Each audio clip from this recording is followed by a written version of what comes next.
Up Talk. Now, another offering from the Stand Up Talk Radio Network.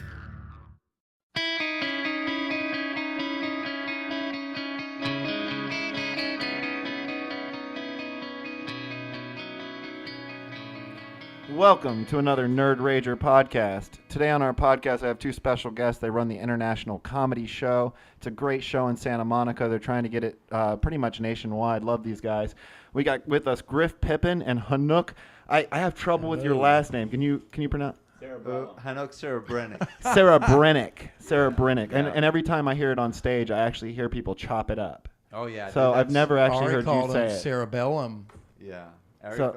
So I met these guys at the Comedy Store. They're very good comics, and they invited me on their show tonight, the International Comedy Show, and I had a really good time. It was a lot of fun. Let's talk about that, guys. Let's start off right off the bat, and then we'll go into video games. Let's talk about the show first, though. Cool. How did it come about? How did you guys set it up? I'll let you go with it, Griff. Yeah, that you were great tonight.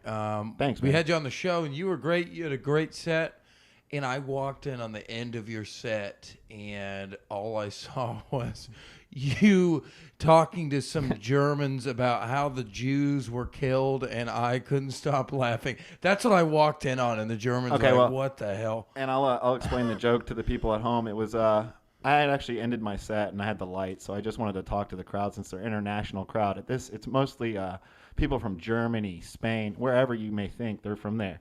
And not a lot of Americans, not a lot of English-speaking people. I wanted to know in their country, when they learn history, do they learn it different than us? And I asked them that, and they said, yeah, probably. And I said, when you were learning about Hitler, did they like fluff him up a little bit? And they were like, did he not like kill as many Jews? Like in their history, was it like, that's what he I didn't walked kill in that on. many Jews? That's what I walked in. I saw killing. All I heard was Hitler and killing Jews, and I was like, oh, shit. Oh, shit. He's having a meltdown. But you weren't. You had a good set. But I have seen comics have meltdowns on that show. And cuss out that well, audience. what happened was they did very poorly. And so what they did was they just went straight to the Germans and said, well, you know what? You killed a bunch of Jews. And they had a meltdown. And I walk in, and I'm like, oh, no. Is he having one of those kill the Jew meltdowns? You didn't. You did. You weren't having one, but I thought you were having a kill the Jews meltdown. But you weren't. The thing is that, at the hostel, it's a lot of, an English barrier, Big time, yeah. Well, that Chinese dude tonight. Dude, that he was didn't. hilarious. Willie, we had a comic call. We asked him, I was like, "Hey, do you even speak English?" And he didn't. He didn't say anything. Reply. And then he said, "Your mother's an immigrant whore." And then he didn't say anything, and we all laughed. That's great, though. That's good comedy. It was great.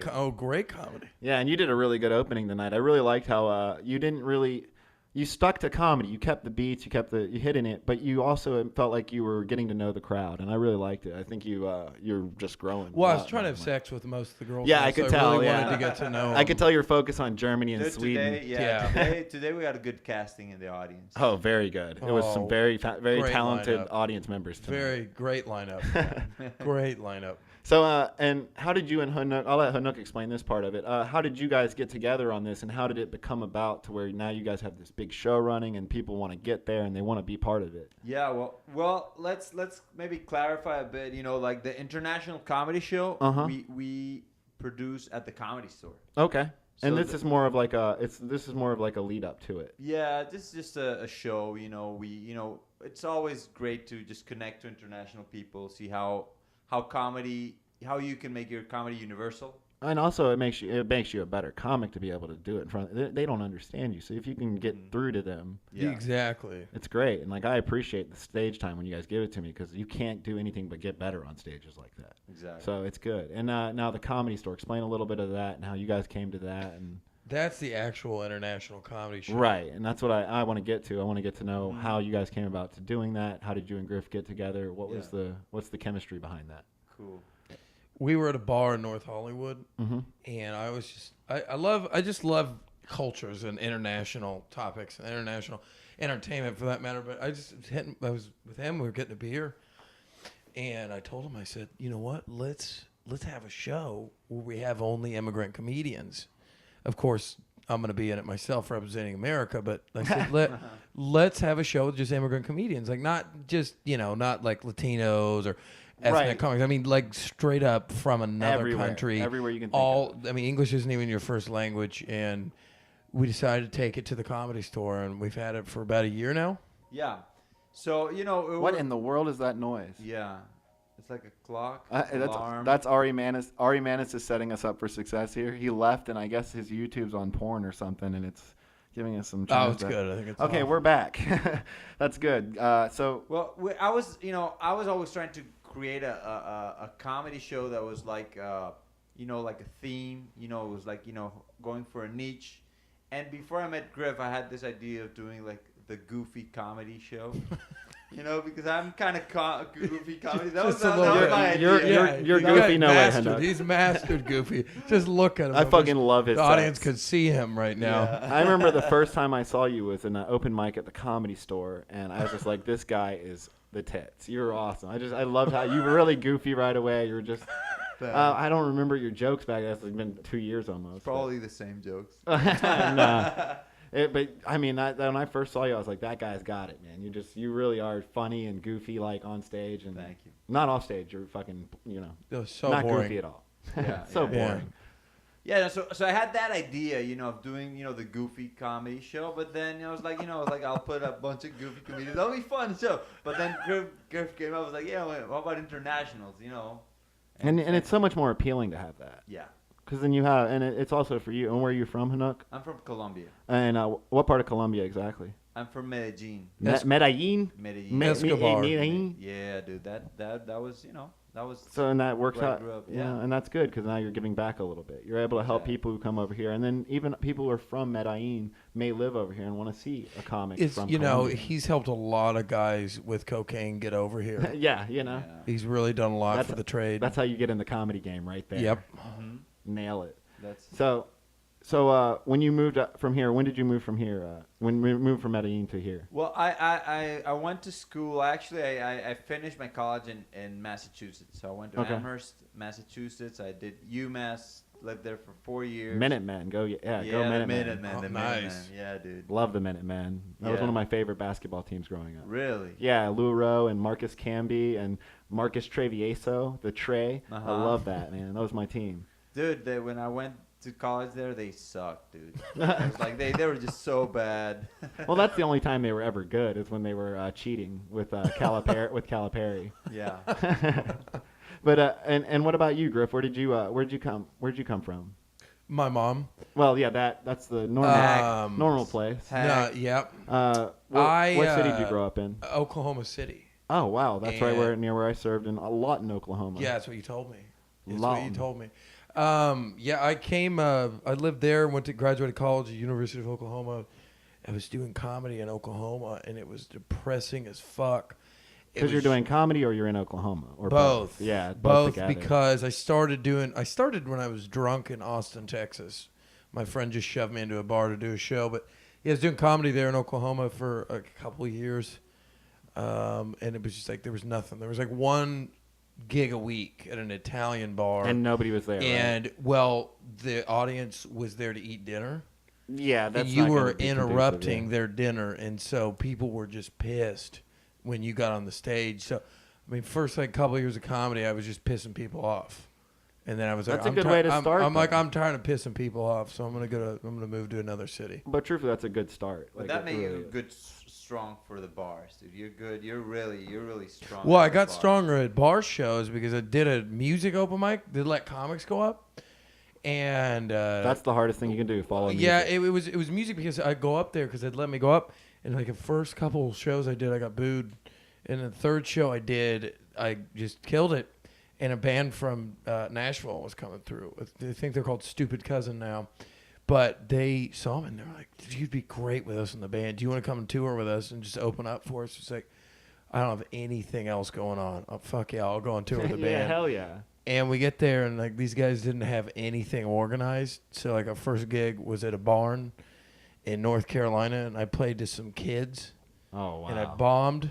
And so I got out like a little talking parrot, and really got them. You nailed him with the talking. You had to get out prop comedy with the kids. Yeah. Exactly. way to know your game. And so when you got from Massachusetts, Yeah, I lived there for 4 years, Mhm. and then I went back to Colombia because my visa had expired. Okay. So And like, so I went there for a year and did some regular stuff, and then I decided I want to come back here to LA. I got a job, and I was able to move here.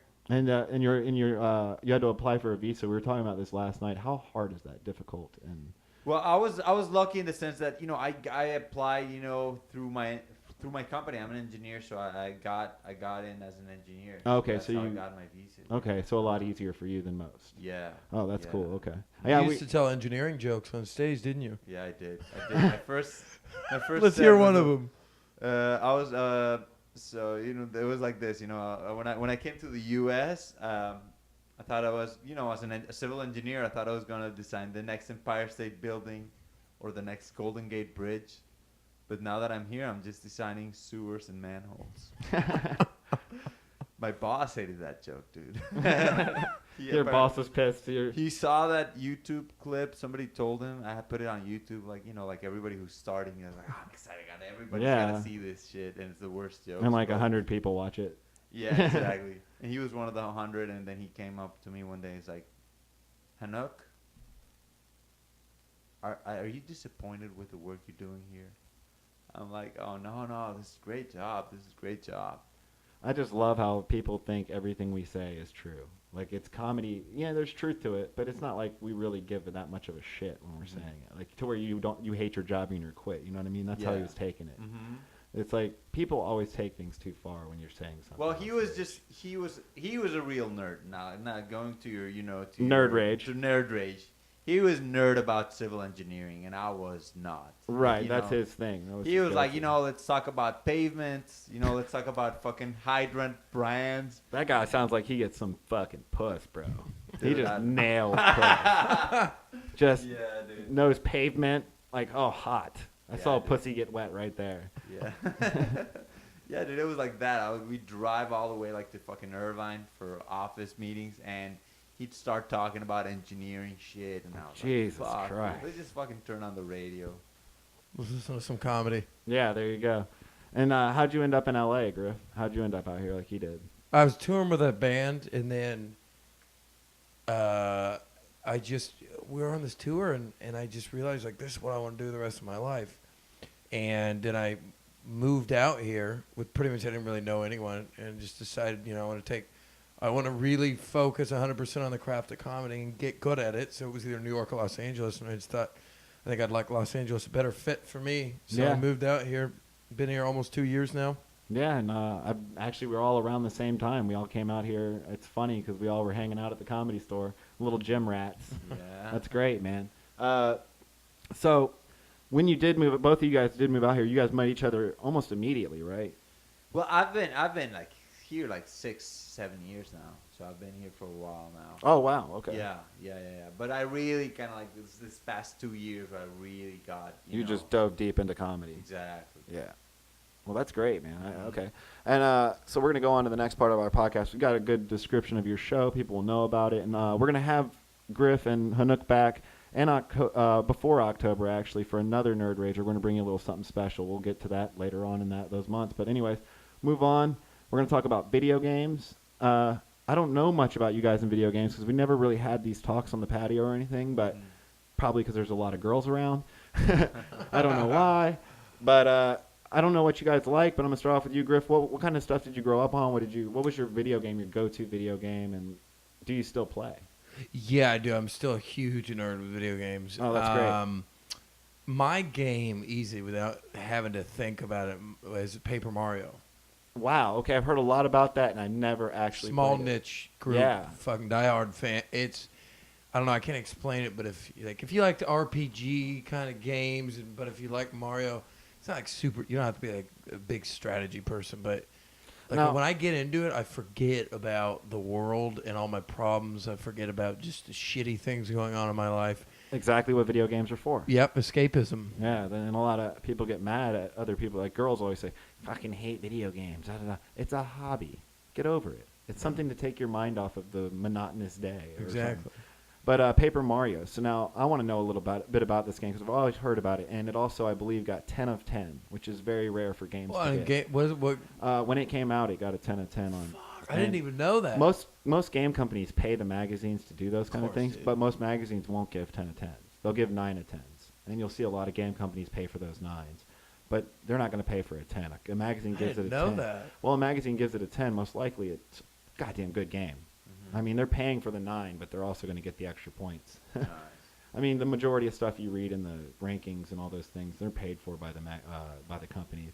Like I've done drugs before, and when I play that game, like I'm higher than when I do drugs. It's just amazing to me. Explain a little bit of what it's about to me, so I can understand. So you're like, it's 2D, right? Yeah. And you're just running around 2D, like, and everything looks like it's made out of paper. Hence the name. And you just kind of walk in 2D, side scroll, and you go through levels and you fight bosses, and then it can turn into 3D. That's pretty cool. Some angles it like flip screens and you got all these little worlds, and the worlds and the environments are just they're set up so creative and well. You're just like lost. You forget about everything, and it's like you get it. It's seriously like crack. So you really like the visual games. You're into the visual kind of cerebral games. Well, that and it's a strategy, turn-based game. Right. Well, anyone listening, it's not much strategy, but there's a little strategy involved, so it's kind of fun. It's not too much work. You don't have to think too hard. Well, that's cool. And you have an Xbox or a PlayStation now, or none? I don't have anything now. Okay. I haven't played in years, but I was gonna say I was a Wii guy. Okay. With the Wii, I don't know if this was made on it, but Xbox I know has Mirror's Edge. It was similar to what you're saying, but it's not at all like Paper Mario. It's not at all.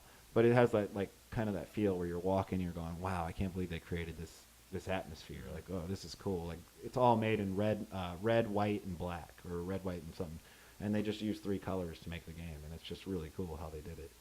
So that sounds awesome. Yeah, and what about you, Hanoch? What was your... Well, when I grew up, we had a Nintendo, dude. So I played the first Nintendo, Super Mario, and then Punch Out. Punch Out was amazing. That was a win. That was 10 out of 10 right there. Yeah, that was. That was it was amazing. Every little boy would talk shit. I beat Mike Tyson. That was the...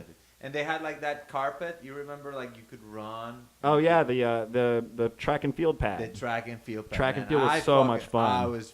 I love that game. Did you live upstairs to in an apartment? Yeah. Oh, dude. It's so great. Every kid, I know we did, and we would just drive our Phil Esposito. This is a true story. Phil Esposito, he's a famous hockey player, Hall of Fame hockey player. He lived downstairs from us in Tampa, and right at the end of Bayshore. And when we'd play at night, he would hear us, and he would tell my dad. He wouldn't care. He would, because he's a good guy. Yeah. But he'd tell my dad, he'd go, I can hear those kids just rattling away on that floor. You were dude, it was fucking awesome. You'd fucking feel like you were like Michael Johnson. Oh yeah. Yeah, you were Michael Johnson. And I don't know what was the name of the runner. Yeah, it was Michael Johnson. Yeah, dude. Michael. Gotta learn your the gold shoes. Fuck yeah, dude. The gold shoes. It wasn't. Yeah, it was Michael Johnson. Yeah. I think so. I'm not too sure now either. It was 1992 or something. Yeah, 93 dude. he did that. Yeah, McDonald's commercials and shit. So did you have a brother or sister growing up? Yeah, I had 2 younger brothers. So you would literally be running with them and then pushing them off the pad as you're trying to beat them. We'd be competitive. Yeah, we'd be angry at each other. That's great, man. I love that. And the other game that I played was, the Game Boy. Yeah. Okay. Yeah, so I played a lot of Tetris. Oh fuck yeah! Oh, that's great, dude. That's good for your brain too. Oh yeah, it's really good. Good for the what is it? Hand-eye coordination. Yeah, dude. And if you remember the name back in the day, it was Tetrisized.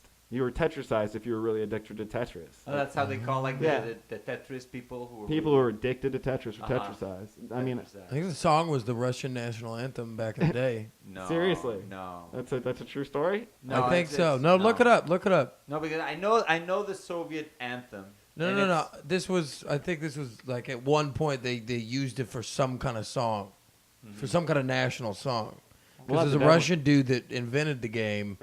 And the Soviet Union wouldn't allow him to make the money off it. And then after it came down, they let it go and all the rights, and now he made his money. Now I understand. I never knew all that, and I understand. It's my whole whole world opened up. I understand The game's why got history, dude. Yeah, I understand why those steeples are there now in the game. Like, I never realized why those Russian steeples are in the game. I'm like, oh, fuck, you just solved it for me. And I'm like, oh, The Russian game. oh, it's a Russian game. I'm a communist. I liked that game growing up. Yeah. My whole life I didn't know. But, and what other games did you guys... When I got a computer, a PC for the first time, Wolfenstein. Wolfenstein 3D, everyone. Yeah, dude, I love that one. Dude, and also, now that I'm thinking about the carpet, the one that you hit the ducks. Duck Hunt. Dude. Duck Hunt. Oh, yeah, dude. That was Oh, my amazing. God. We were talking That's about... where I learned how to fire a gun. We were talking about this on the last podcast, and Pete C said he actually put it on his 50-inch TV, and, it doesn't work on HD TVs. It doesn't connect to the actual monitors. So it's so funny that he's sitting there on his 50-inch TV trying to shoot these ducks, and they're just flying by, and the dog's like, wah, wah, wah. Oh, that's so disappointing. That It's dog's such an disappointing. It's asshole. like disappointing your father when you see that dog and you let him down. It's horrible. Yeah, but what an feeling. asshole hunting dog. Seriously, your Yeah, dog You're and on hunting. a team here, dude. Right. Come on, Sometimes be we don't hit. encouraging. Yeah, be more encouraging. He's Send that walking dog- away all like, I'm not you're not my master. Fuck you, asshole. Yeah, because I dude. can't hit a duck. Take that dog to the pound. So, I love the fact you brought track and field. One of my favorite. Yeah, that dude. was one of my favorite competitive games growing up. Treasure Island? Treasure Island. There's so many other That's the other one that I played. No, There but are 4 games. the newer games. Have you played any competitive new games? Because No. okay, I would love to see I'd love to see these people who haven't played them in a long time playing competitive games now online. Because they turn into monsters. Literally, they'll be like, I won't get into it. And an hour later, they're like, fuck you, you little faggot. I'll fuck you up. And I'm like, oh, my God, what's going on right now? Yelling at little kids, Yeah. dude. Well, I actually, Griff's housemate, he's a big nerd, and he was playing this fucking fighting game. You talking about Tekken? Yeah, Tekken. Oh, I beat the hell out of this guy, and he's a nerd, and he's a big Tekken dude, and he talks shit all the time and everything I do about everything. And we got at Tekken, and I never played. This is like Tekken 5 or something. I never played the game in my life. Beat the hell out of him. Dude, I beat him too, and I was like, okay, what is? I asked him what is each button, and then he told me, and then I beat him, and he was pissed, dude. I could tell. Yeah, dude, he cried. I just he imagine, probably cried. I'm just imagining him he's the scene from Grandma's Boy where the guy gets off the Dance Dance Revolution. He's like, this is a good game. Da-da-da. It's like, high score. What's that mean? Yeah. So, we're gonna move on now. We're gonna we got enough time now to talk about Netflix, and I hope you guys watch a lot of Netflix. Maybe no? Yeah. Okay, good. I love Netflix. I'm gonna start off with a couple movies I watched this week. Give you guys some information about them. One that I think everyone should watch is The Devil Came on Horseback. It's about the people in Darfur who are suffering, and how our government pretty much has done nothing about it. And there's this reporter, this guy who went there, and he was a Marine, it's a Marine something, I can't remember, but he wasn't able to have a weapon over there. He's just supposed to keep the ceasefire there. Yeah. Supposed to watch over both sides. And just amazing pictures, amazing stuff. You learn a lot about Darfur, and you go, why were we in Iraq and Afghanistan and not there also? Why are we wasting all these resources when there's a genocide going on? Yeah. And we're just blind eye because they're black. And I go, wow, that's crazy that our government's sort of kind of racist, kind of fucking racist. And you'll like to watch that. And there's one more that I saw that I really loved. It's about Khmer Rouge. It's called Enemies of the People. And it's basically about the Khmer Rouge and the killing fields in Cambodia. I really love history. I love Like Pol Pot? Pol Pot and Chune, which I guess both them were supposed to, Chune, I think his name was supposed to lead the country originally. He didn't want to. He didn't feel like he could lead like Pol Pot could. He gave it up to Pol Pot. This tells the whole story. The actual guy, whatever his name is, he's in the documentary. This kid whose father was killed by the Khmer Rouge, he grew up. He watched his father get killed, grew up hating the Khmer Rouge, but his goal was to document and meet every Khmer Rouge guy. I'll meet all the generals, meet everybody from lowers to highers. He did that, and he documented all of it, became friends with all these guys, and actually became friends with the guy who was second in command to Pol Pot, and that guy actually opened up on camera for 3 years. It's 3 years of documentation on this. Wow, that's it. So you want to watch that. It's called Enemies of the People. And I'll start off with you, Griff. You're going to go off and tell us some movies maybe you want to watch or maybe something you enjoyed on Netflix InstaQ. Yeah, that's interesting you say that about the documentaries. That's probably my favorite part of Netflix. No, me too. Big time. Probably the documentaries because they're so good, dude. You learn so much. I watched one over, I think it was an Australian guy went to Papua New Guinea in the jungles to study the tribes. And, you like I knew about these people. Like I know in a lot of places in the world, there's still people live in forests and wear loincloths and have not discovered the wheel. Right. Like we know about these people, but like when you watch a documentary, it's crazy. And they're trying to kill him and shoot arrows at him, and like they live in tree houses where they hold their little babies after they birth them, and there's like a 1 in 5 chance your baby will live. Like they crawl out and fall. Like, and you really don't understand. You hear it all the time. You can hear it, like what I did with Darfur. You can hear it. You don't understand it till you actually see it. Yeah, when you put it in perspective, it's a different. Like when people, like for instance, like fair trade and like child labor in Bangladesh, people know about it and it bothers them, but it doesn't affect their consumer decisions. But when people go to Bangladesh and they see the conditions, they're like, "Fuck that! I'm not buying these. I'm not going to Walmart anymore. I'm only buying fair trade coffee, or I'm only buying fair trade bathrobes." And then they're called like they're made fun of because they're like, "Oh, you're a dirty hippie." Yeah, you're a dirty hippie. But you're a dirty hippie because you care about humanity. They've seen the suffering and like that. Most people, if they tears at you. If you see that kind of stuff, then then you definitely have a little more sympathy. So what was the name of that movie? Do you remember? Drawing a blank on that one. Yeah, I'll look it up and I'll get it on. Fuck. Okay, it was a native name of Papua New Guinea, so I'm not gonna remember it. Okay, no, it's fine. I can look it up and I'll put it onto the Killer. I'll put it on the Facebook page so people Killer can movie. Yeah, A killer movie? Is that like it wasn't that wasn't a Griff twist. And what else you got for us? That sounds like a great one. But do you have a named movie that somebody can watch when they listen to this? Something that you really love. Even it doesn't have to be recent. A movie? Yeah. Just that someone would like? Yeah. Caddyshack. All day, every day. All day, every day. I love that fucking gopher, bro. Oh my God. Bill Murray is a genius. Rodney Dangerfield in that movie. I listened to an interview when he was filming the whole time. Apparently he was nervous every set because he thought like he was doing poorly. And he thought nobody would like him. And every comic. He thought like it was going to be a complete disaster. I'm like, after watching it, I'm like, you kidding me? It's funny how many great movies and great art, great music or whatever, people think they're going to be shit before they're made. And then like they're made and they're like, whoa, this is spectacular. Yeah. This is something that people love. Like Hot Rod, I'm sure didn't get a great response right away. And people are like, now it's a cult classic. It's like Scarface didn't do well in the box office because or some box offices wouldn't let it in because it was too now it's graphic. On every MTV Cribs episode. It's like, oh, you got a crib? You got to have a Scarface poster because that's classy. Jesus. Real original. Fucking Hanoch, you got some... Well, I've been watching a couple TV series, and I watched recently, I rewatched it recently. It's Come Fly With Me. Okay, and what's that? Oh God, that's funny. It's a sketch show. Did you ever see Little Britain? No. The sketch show. It's a sketch show. These two British guys, they're pretty amazing, and they do all these different characters. It's a couple guys, and they just do sketches.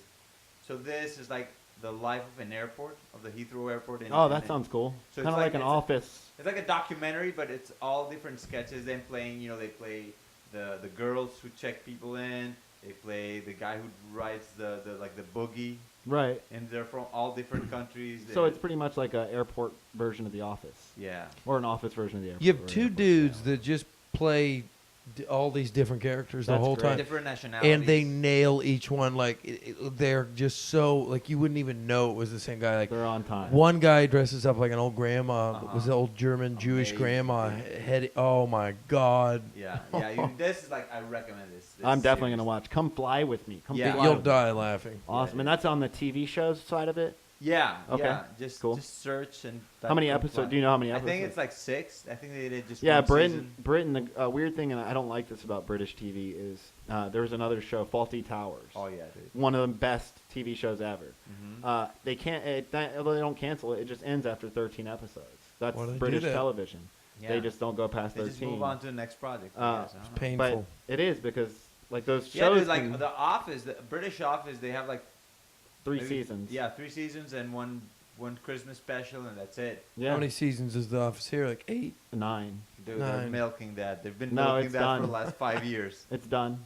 The last The Office ended brilliantly. Like, was one of the best endings to a TV show I've ever seen. And after Seinfeld debacle, NBC's like totally made up for it. Like Yeah. that Office ending was the last 3 shows of The Office. They pushed the envelope. Mm-hmm. They made the best scenes, like when they push Stanley down the steps and he hits his head on. Like, there's just scenes that you go, holy shit, they nailed it. Like, What do you mean really- Seinfeld debacle? and the last show of Seinfeld was terrible. The last few shows of Seinfeld were just god awful. And I'm the biggest Seinfeld Larry David fan on the planet. And I Yeah. just think, and even Larry David in Curb Your Enthusiasm makes references to how shitty the last show was. Mm-hmm. And they kind of like mailed it in pretty much because they were gone. Uh-huh. A lot of people feel that way. Maybe a couple don't. Do you feel differently on the Seinfeld thing? I didn't see the last couple episodes. You gotta watch it because it's probably one I of the just worst. recently found out what Jerry Seinfeld's net worth was the other day, Wow, and how much is realized that? it's as much as Jay-Z and Beyonce combined. Wait, what are we talking? 800 million. Jesus, That's a comedian. No actor is worth close to him. No musician. Jerry Seinfeld blows everyone. Paul McCartney's on the same net worth as. Jeez, that'd be great. Fucking- Yeah. I'd take $10 right now, much less 800 million. Jesus, that's great. So what other shows you got? What other and then, movies? and then I watched the Netflix original show Hemlock Grove. Ah, yes. I watched. I liked it, dude. It was like I never watched any like Harry Potter, any of the all that. And this one I kind of like got hooked. I didn't watch the Wolf movies. What are they? Yeah, the Twilight movies. Twilight. Yeah. Garbage. Yeah. Which This is, one- yeah. Well, if you're trying to get laid, that's the only acceptable reason you should be seeing a Twilight movie. If Exactly. there's a hand job or a blow job. yeah, if you're a dude watching Twilight alone, You're gay. you need to ask some Okay, questions. yeah, because You're I- celebrating yesterday. Yeah, because, yeah, because like my ex, it was actually my brother's wife. She's like, oh yeah, you should watch this when I was in Colombia, and I started watching this shit, and I'm like, this shit sucks. Did you throw a beer at the TV? I No, he threw cocaine. thought about it. It's Colombia, bro. Yeah, You can't got an throw abundance. cocaine. You'd It's feel an bad about abundance. that. sprinkle it out. Yeah. It's always snowing in Colombia. I've never heard that. Have you heard that? No, no. You never heard that? Yeah, No. it's been said. It had to have. Oh yeah, that's been said. Thousands and But you thousands. gotta say that you thought of it on your own too. Not really. It's You got that from somewhere? it has to be, considering that when in Tampa, when like all those cokeheads are out there like, it's snowing in my house, and you're just Yeah.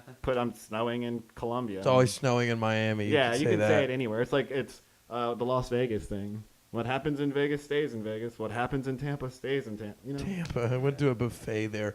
It's the best buffet I've ever eaten in my life. And the Vegas ones are good. And I've toured this country eating buffets. I used to be fat. And dude, the Tampa Bay, this buffet, it was an Asian. It was called Super Asian Buffet. It had a fucking piano. Had all these Asian dishes, and like people were in suits. Like I got a hangover from eating food. It was fucking amazing. Listen, when you run the strip club capital of the world, you need to have good buffets. Where- Damn where- right, where- legs and eggs. Yeah. Wait, Tampa's the strip club capital? They were. I think Atlanta took it over recently. Oh, those Uh, bastards! Yeah, the cheetah clubs. Yeah. You know the Spearmint Rhino? Spearmint Rhino. That's a big chain around the country. I've heard of it, but I don't think Great quality girls, classy. there's I actually am I only go to strip clubs now when I'm in Tampa because then I can go for free. I don't have to like I can go with some of my friends who work in the radio stations or whatever, and they get in free, and it's not like I have to sit there and have these strippers all over me because I don't want them. Like I know that they're just there Yeah, for the dude. money. Like I have a friend of mine, a friend of ours, Tony Cashew. He works at. No, we have like 5 friends that DJ at strip clubs. Yeah. That's like a comic job. Isn't Yeah. it nice to go there though and not have them come up to you and be like lap dance or all that shit? And Yeah, they just dude. treat you like normal. They don't actually think. And then you can give them money then because then you Yeah. feel like they're not begging you for it. You remember that Russian girl you had? Yeah, a couple dude. months ago. What was her name? Oh yeah, I forgot. Fuck, she was Maybe so Tanya, but I don't know. Tanya. She was Gosh, I mean, what was her pitch? She was going to med school. Yeah. Oh, I forgot. Paying her don't- way through med she, school. She was. I don't remember what, and I think it was like acting. She was like voice and language school. She was going to linguistics, but She had a Jesus. swastika tattoo on her I've been to a ass. lot of strip clubs, and this one was in my top 3. No, she was like, I was like, okay, I'm gonna have to cut on groceries this week, but it's worth it. Dude, exactly. No, she was one of the strippers who was so hot you like would ask her for her number. That's breaking some rules there. It's pretty risky to do anything with a stripper because they're out for one Yeah. thing only. Money. Money. One thing well, only. two. Money or cocaine because Making friends. that's what they're gonna pay money for. Is cocaine. It's always snowing in the Spearmint Rhino. You seem to know a lot.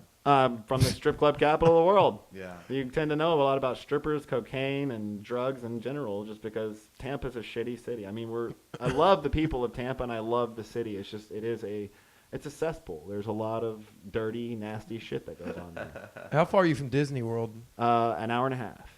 Oh, Did you okay. go a lot to to this Busch Gardens?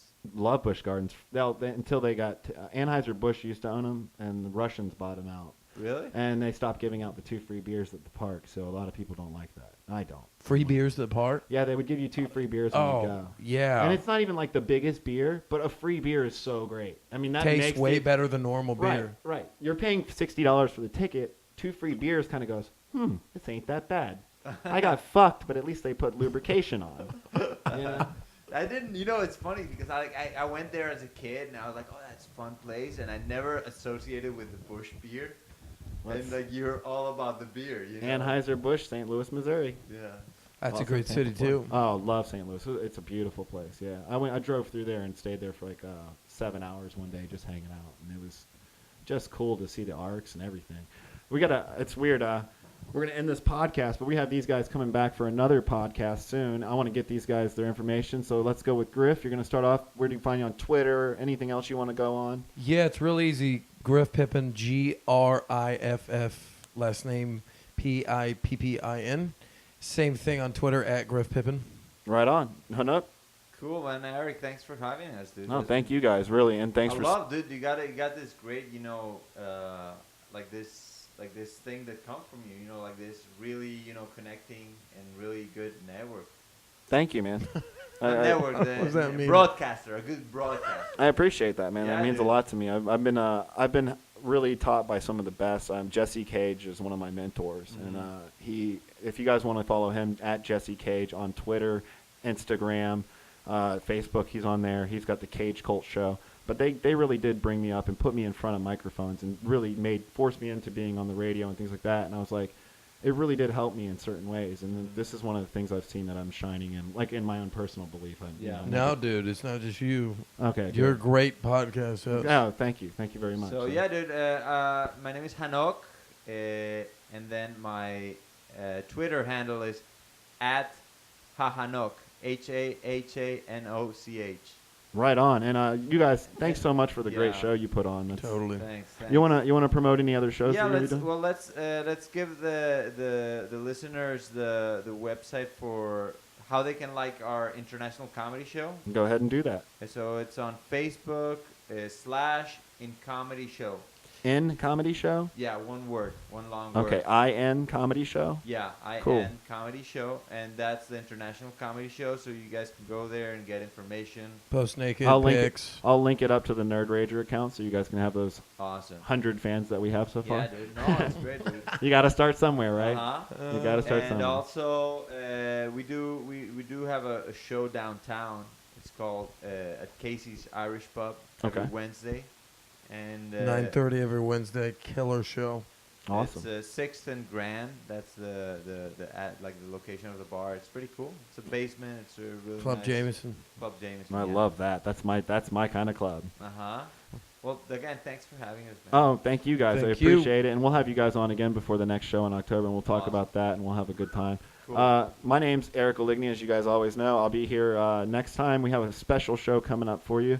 And thank you very much. Nerd Rager, we're out. Woo.